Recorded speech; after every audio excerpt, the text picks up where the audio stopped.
What is happening, you guys? Welcome back to Let's Go Win podcast. You're in for a treat today. I had the pleasure of being on her show, and this young lady brings nothing but fire. Candy Motzek is an author, podcast host of the show She Coaches Coaches, and business coach for life coaches. She helps smart people start successful coaching businesses and believes that coaching transforms lives, that being a coach is a calling.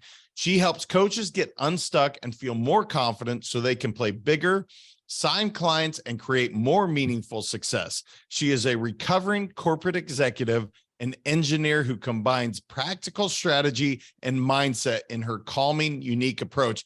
I think that is such an accurate description. You absolutely have that calming, and yet just it's a powerful, presence that you have. So welcome to the show. Oh, thank you. And I'm so pleased to be on your show. It's kind of interesting. I like doing these podcast swaps. It's just a great chance to get to know each other a little bit. And I'm looking forward to talking in front of your listeners. Well, our listeners are going to get a ton out of it. I love the recovering corporate executive. So I guess I'll start there. Tell me, how did you fall into coaching? You are recovering. It's funny, like an addict. I'm getting away from the executive world, and yet now I find this rewarding, fulfilling, amazing world of coaching. How in the world did that happen? Yeah, so that is part of, it reminds me of how we often just get onto that treadmill of life, right? You know what it's like when you go to the gym and you get on a treadmill and you just hit go, you put in the speed, you put in the incline, and you're just going to start that cardio part of your workout. And a lot of people, that's how we live our careers, right? We go to university, we get the degrees, we meet our partner, we look for a good job. And then most of the people that listen to your podcast, I'm sure, are kind of like this. We are go-getters, we're overachievers, we want to do good work. So we keep just climbing that corporate ladder. And that's what happened to me. And then I realized that that ladder no longer served me. And so it was time for a change. Yeah, it's really fascinating because I was listening to a podcast today, and Adrian Grenier, the gentleman, or Grenier, I think is how you properly pronounce it, top of the fame. And he literally is like, my life sucks. I am leaving all this and I'm going to go on a farm. And he's so happy now. He's like transformed. And it's just, so I totally get that. How did you decide that I'm going to coach coaches? Because obviously coaching is a life force of itself, but then you're like, wait a minute, I can help those that are coaching others. That extends your reach so far. Yeah, exactly. Of course, when I took my training, I just coached anybody. I loved the practice of coaching. But then this really funny thing started to happen. The people who were reaching out to me were coaches, and they wanted a little bit of help getting started here, a lot of help getting started there. They wanted to work on their coaching skills.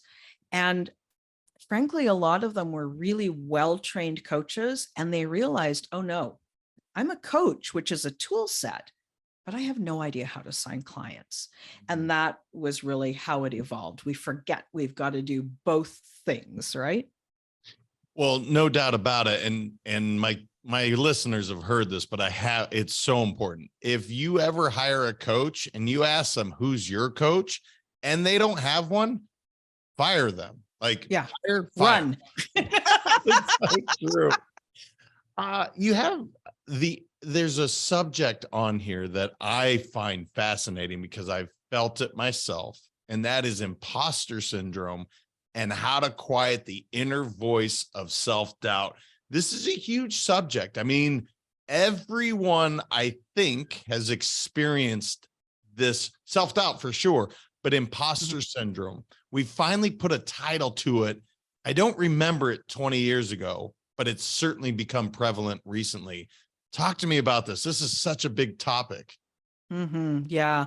And I talk a lot about this these days. Imposter syndrome is one of those things that's always kind of been there. Let me read you this one quote. I love this quote because it sort of puts it into place for me.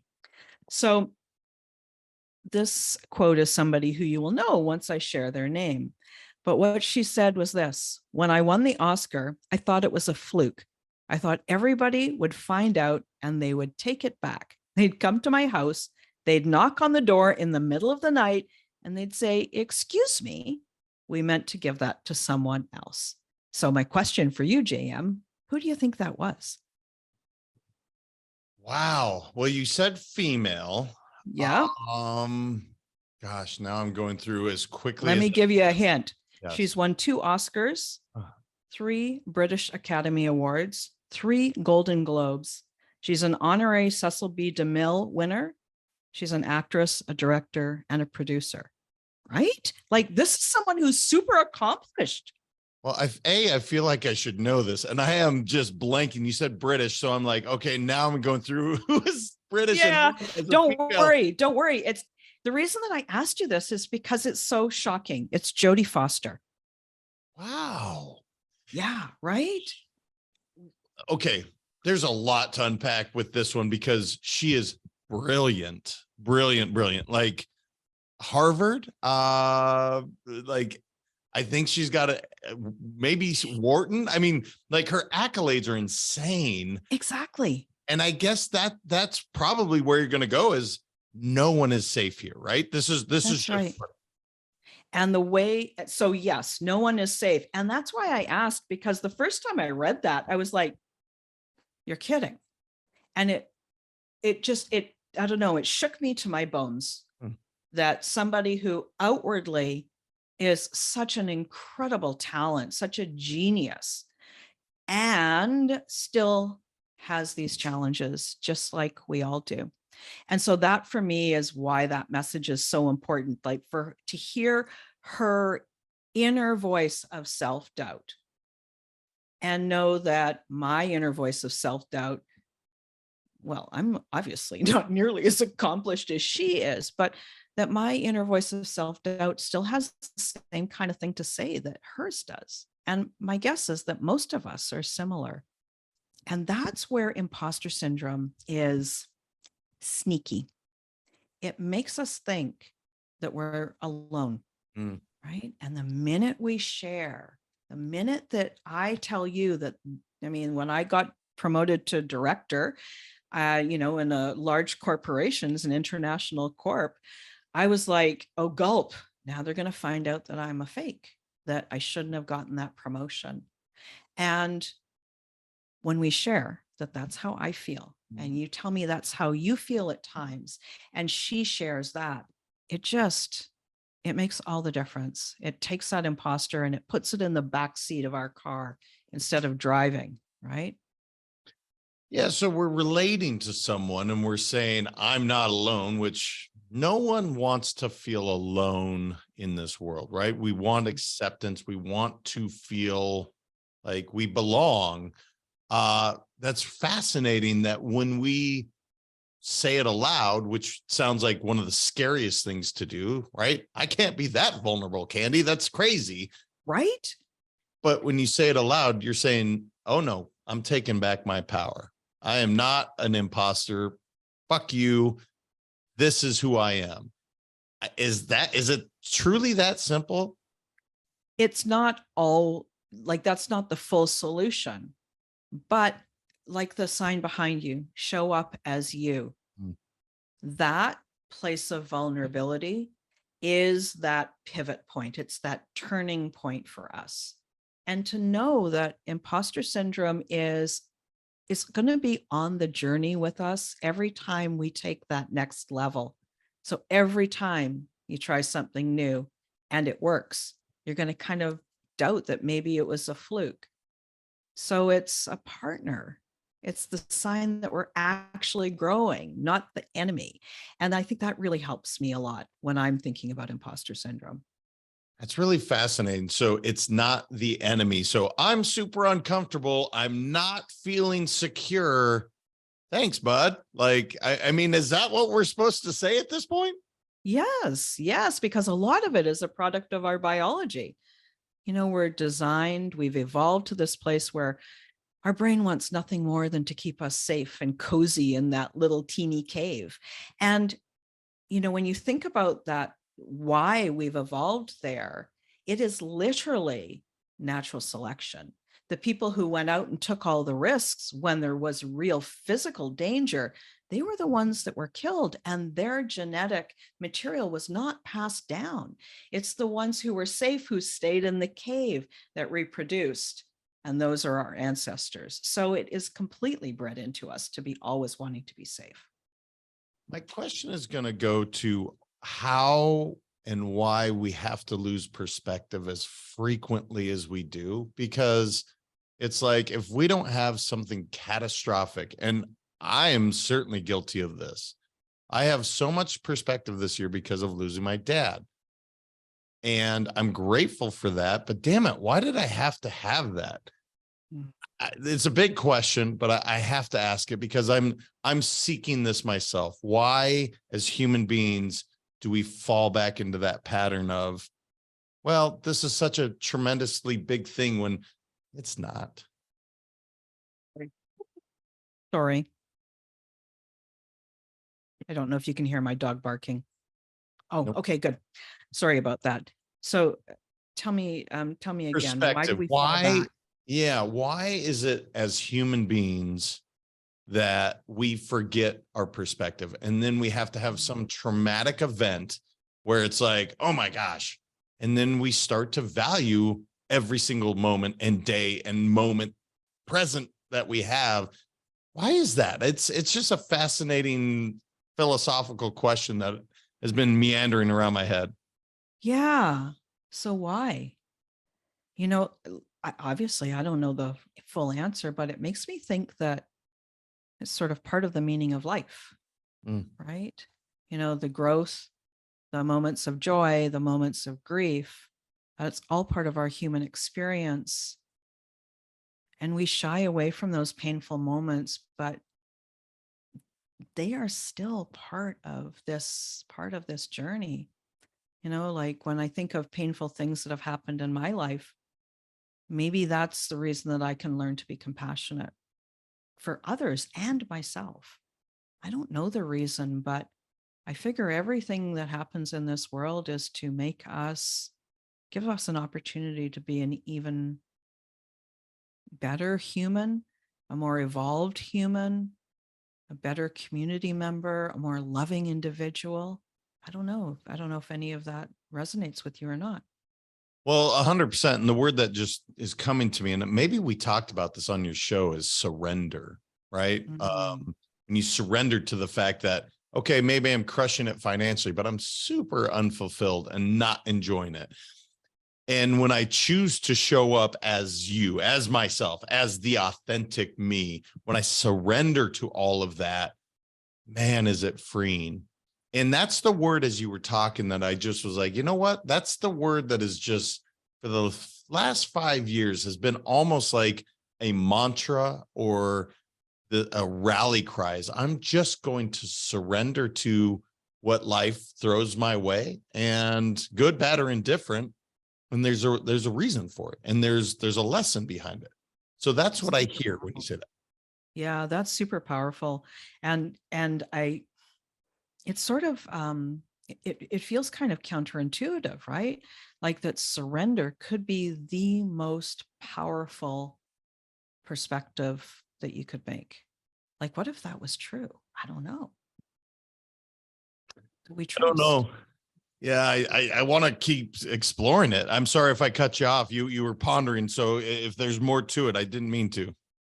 I don't know. And I don't know that there is more to it. Like, these are big questions, and they're questions that, when we're 20 years old, we might ponder it at the level of a 20-year-old, but we don't ponder it at the level of, somebody who has had more water under the bridge, right? And maybe that is part of it, is this pondering, like just to learn. I think of, some of these great sages that have had horrible, horrible trauma and in their lives. And yet, is it in the surrender that they transcend almost. Oh man, you just used one of my favorite words of all time, and that is transcend. I love the word. It's literally on my bracelet, transcend. I mean, it's around me, it surrounds me. What does that mean to you? Because it's such a big word for me, and people all the time are like, I don't get it. What does that mean to you? And it has various meanings for people, but it is one of those words that I want everybody to understand. I want us to all share this vocabulary, but you said it, so I just have to ask. And then I promise we'll talk about your business and amazing. No, and I love this part of the conversation. This is great. We don't even need to do all that other. This is more important, right? I just love it. So what is transcend? Yeah. It's when I become more, I remember I'm more spirit than human, and that in my humanness is spirit, right?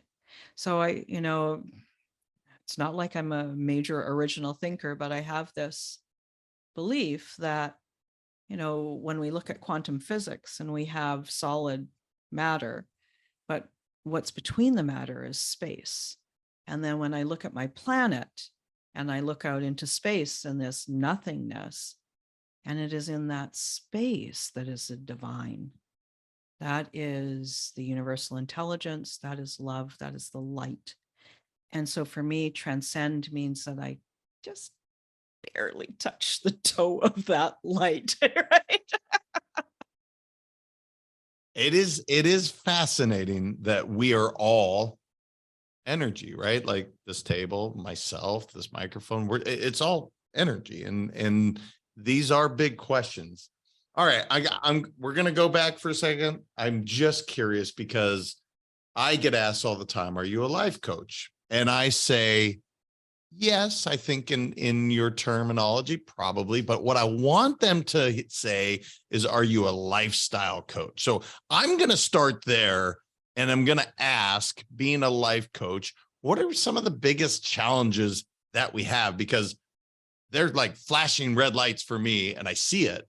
But I'm just curious, with all your experience working with all of these amazing coaches, what are some of the biggest hurdles that these life coaches encounter? So they wait. The first thing is they wait. They wait until they have their credential. They wait until they've got their ducks in a row. They wait until they have a website that looks all pretty before they do anything. And so that's the first thing, is that they wait instead of getting out there and helping people and coaching, because coaching is a profession. It is a mastery. And the only way you get to be an amazing coach is to actually coach people. So that's the first thing.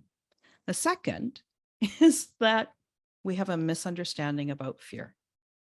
We think that life should be easy, that the fear should go away before we do that courageous thing, before we rip the bandage off of that skinned knee.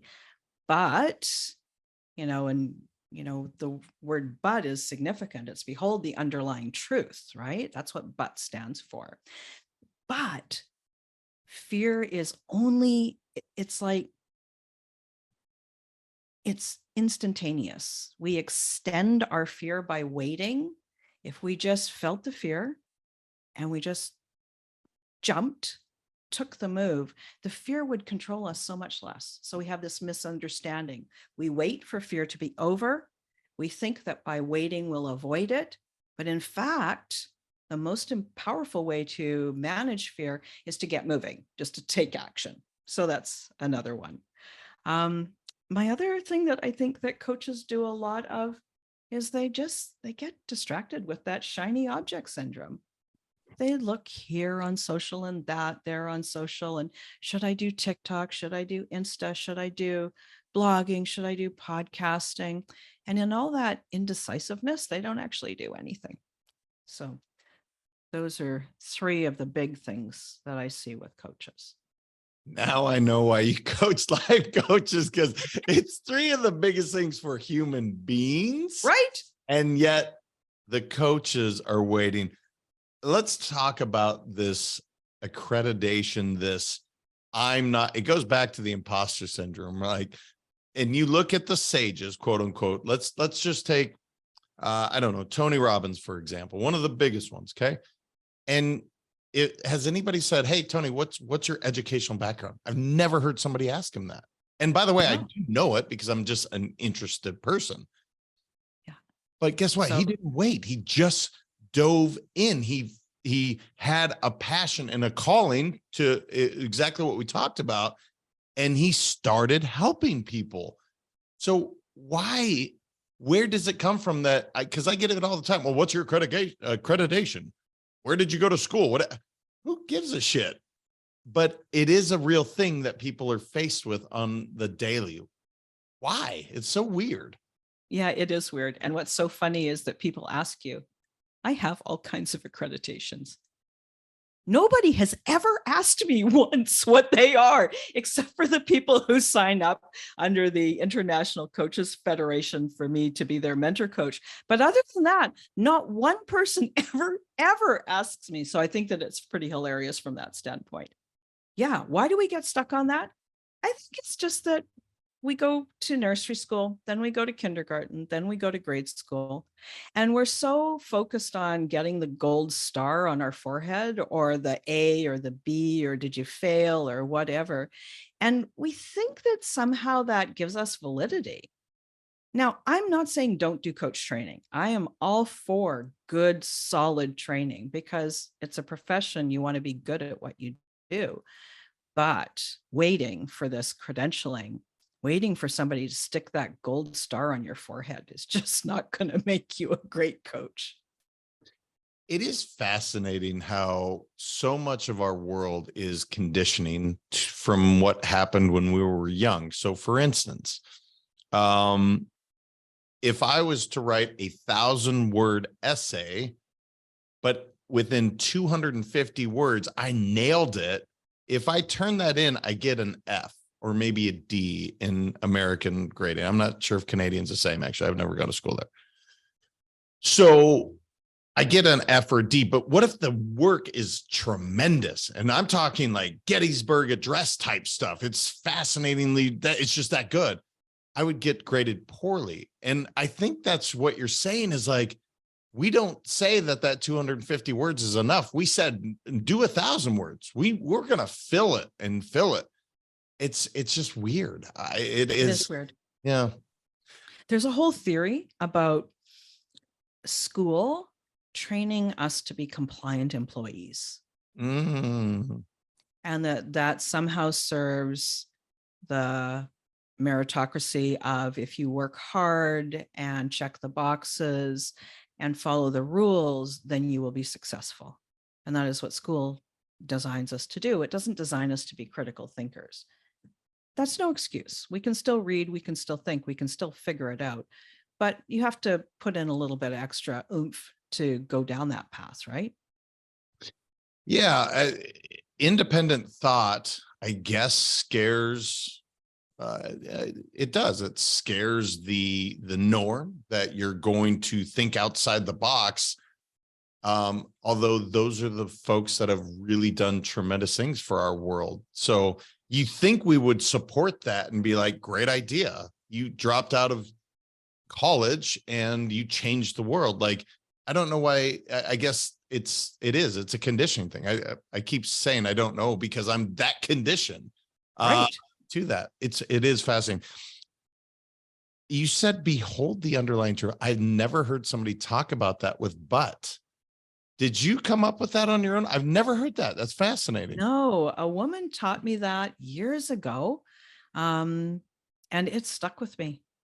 So she said, because there's this whole school of thought that you're supposed to cancel out anytime you say a negative thought. And she said, no. Look at this instead. Look at, instead of always trying to be polypositive and only say things positively, why not look what you're really thinking? And then every time you say that word, but, just behold the underlying truth. And I'm like, I learned a lot about myself, about how I think and what my limiting beliefs are. And now I'm like, oh my God, I said the word but. What's going on here? In our world, it is, I guess, expected that you're positive, you're an optimist. But the truth of the matter is we're human beings that have good, we have bad, we have good, we have bad. And you just said something that when I've talked to other coaches, she's an energy healer, quote unquote. I'm just going to say it that way because I don't know how else to express. She is she's a fascinating woman. She knows things she shouldn't know, but there it is again. She is the one that has given me that grace to say, hey man, don't shove that down. Feel that anger, that pain, that whatever it is, feel it. And that's where real growth is going to happen. Don't take it out and be a dick and be a pessimistic prick, but feel through it. And it was interesting as I've dove more into development and work and all the mindset and stuff. I like to be positive, but it's okay that I have these feelings. And she's really made that. So I say that aloud, I guess, to say it's okay to the audience. Feel it. Yeah. Yeah. And it can be really scary to feel our feelings. We've been trained to avoid them. We've been trained to always be positive, and for many reasons. Maybe it's because it doesn't really actually feel like a safe space to have those emotions present. Maybe it is just conditioning that, everybody wants you to be happy and get along and not make waves. However, that is a huge part of who we are. And like you said just a little while ago about everything is energy, that's exactly what our feelings, our emotions are, is energy. And, when you look at Einstein's theory of relativity, E equals mc squared, and you think about energy, all the energy that holds this world together, all the energy that is trapped in an emotion, especially an unexpressed one, it is to the power of the speed of light squared. Those emotions are so powerful. And so for you to learn how to accept that and to include that in your life, it's like awe-inspiring what is possible, right? Yeah, it really is. And you can't stop that emotion, to your point. It's faster than anything I could possibly say, and about 1,000,000 times faster than that. It has been an interesting journey because I'm naturally a stuffer. As a kid, I stuff and stuff and stuff and stuff. And then there's a big blow up, big volcano. And that's where journaling, meditation, release, some of these ways that I've figured for me to get that out has been so powerful. But I think this is a really important conversation to let people know that however you were conditioned, however you're brought up as a stuffer or as a extremely, flamboyant or out there with your emotions, however you want to say that, where you're safe to show your emotions, it's not a right or wrong other than it's okay to feel it. So yeah. How agreed.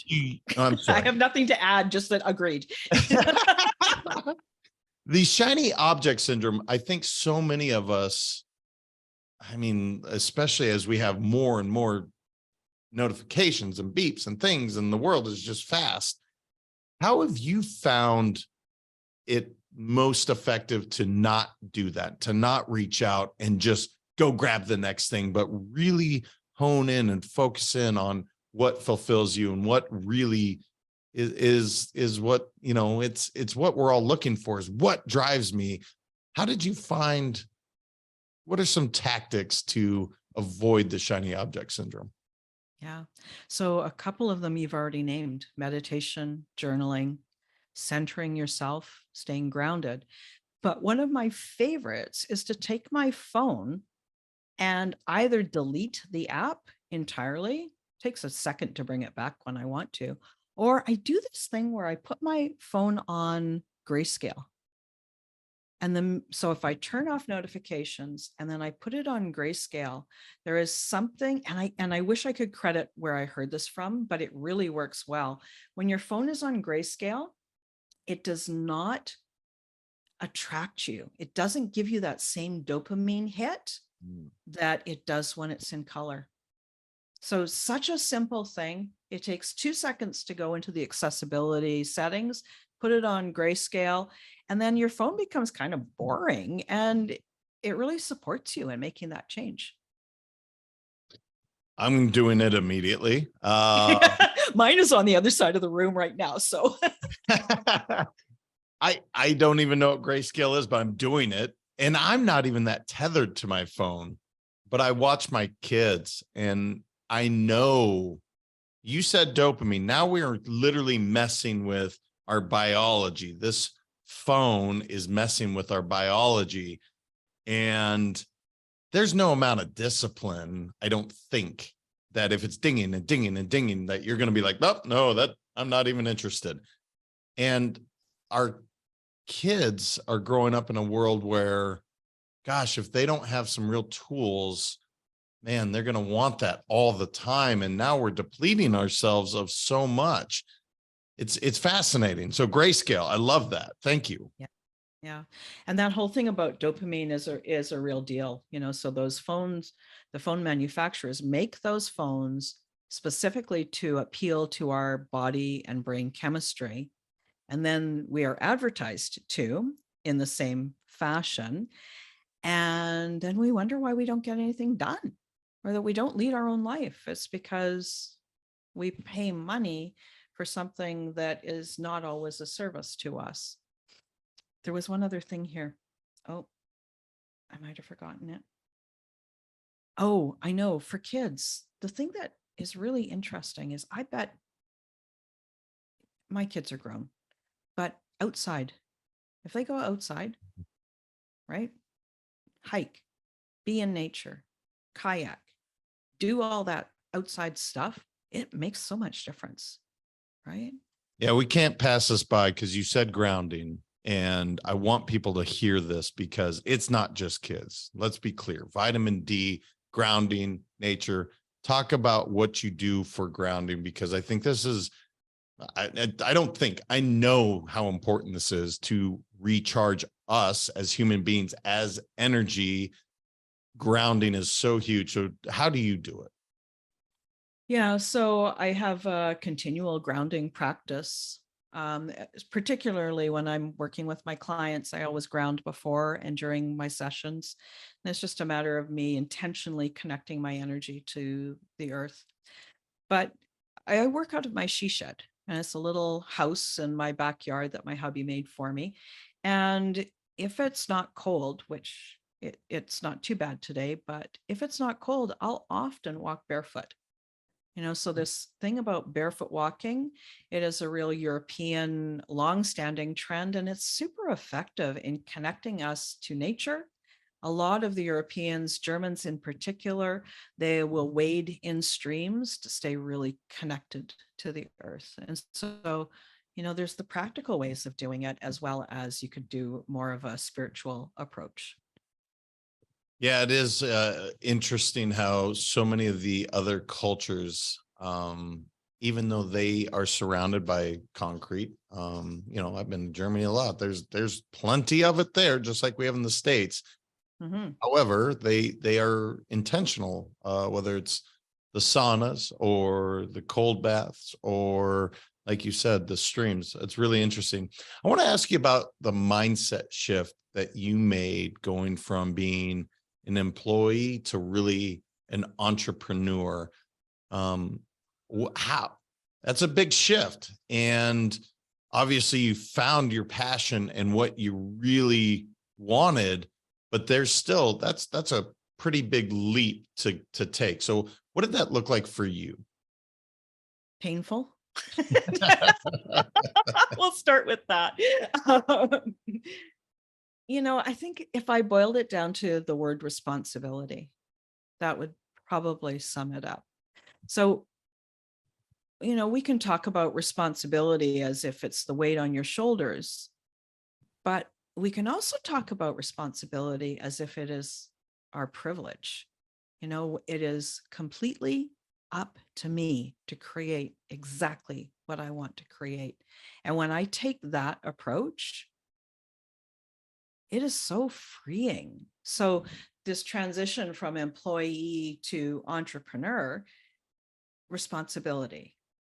It's up to me to create what I want. And as an entrepreneur, I actually have a lot more freedom. Hence, I get to exercise a lot more responsibility. Sure, I could create anything I wanted when I was doing the corporate thing, technically. It's that's that mindset perspective. But as an entrepreneur, you get to be responsible.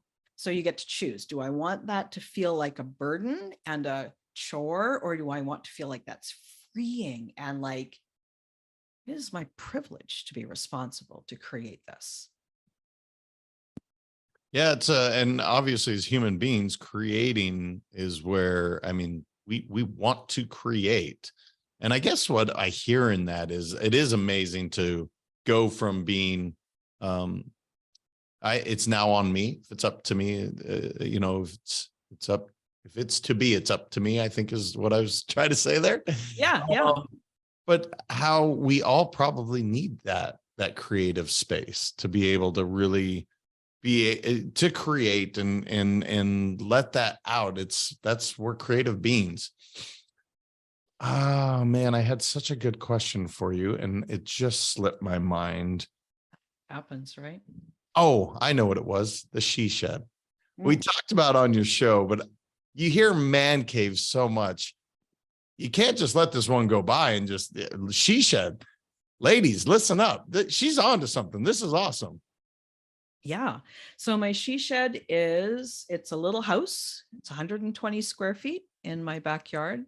I've got a glass door. I have massive windows, and it is a sanctuary. This is where I do my work, but this is the place where if I'm not in town, my dog lets herself in to sit on her chair in here, or my kids, if they're here and we're not in town, they come and they sit in here and they watch the birds. It's like your own little space.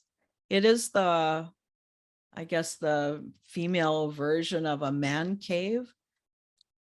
I read, I meditate, I journal. I get to do anything I darn well please in here. It's the best thing ever. Well, and I knew that because we talked about on your show, but I will say it's not massive. Like anyone could do this and create this sanctuary, because I'm looking behind you at these things that obviously are extremely important to you, and it's all designed to be your sanctuary. I want people to hear that, because I think 120 square feet, it doesn't have to be huge, and it's your spot. Yeah. But there's people that live in apartments, and some very, very small apartments. And so sanctuary is a perspective. Again, just like your sign, mindset matters. I've talked to clients who don't have the ability to have something in their backyard. Maybe they don't have space. Maybe they don't have a backyard, but they can still create the sanctuary within their home.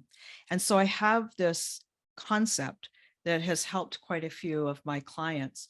It is basically your sanctuary in a box. So if you are a younger parent and you've got a very busy life, in a little box, you can have a cushion. You can keep your journal. You can keep a candle. You can keep, that special cup of tea that you want. You can have a little shawl to put over your shoulders, and you just put it in the corner of your bedroom. Guess what? You just created it right there. You are the first I've ever heard sanctuary in a box, and it makes so much sense because mine is strewn all about our house, and it drives my wife crazy. I have a Buddha over here, and I have my books over here, and I have the box is brilliant. I'm taking a bunch away from this. So Good. A Rubbermaid tote works like a charm. Tell me about She Coaches, because again, I was blessed to be on the show. We had a lot of fun, really interesting conversation. What are you doing with the show? Tell people about it, because I want people to explore it and really hear how awesome you are and so much that you bring to the table.